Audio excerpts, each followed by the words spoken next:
16-17 ноябрь көннәрендә Россиядә беренче тапкыр татар милли ашсу ustaсы Юнус Әхмәтҗанов исемендәге халыкара ашсу турниры үткәрелә.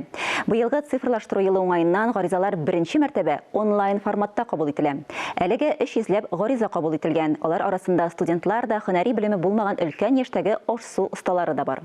Матбугат очрашуында катнашкан Татарстанның рестораторлар һәм ательерлар ассоциациясе рәисе Зөфәр Гаязов аеруча авылда яшәүче ашсу осталарын катнашырга чакырды.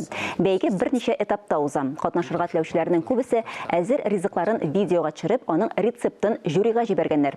Ярым финалга 32 ашсу остасы сайлап алына, ә беренче урын алучы иң мәшһүр ашсу устаның һөнәри студиясында бушлай уку сертификаты белән бүләкләнә. Ашсу бүлмәсенә кергәндә, менә монда безнең милләттәшләребез утыра, татарларыбыз утыра, безнең бит тәртип кергән.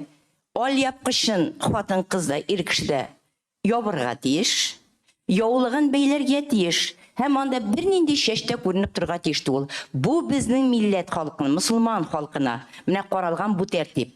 Бу бәйгедә алар да искә алынырга тиеш дип уйлыйм инде мин.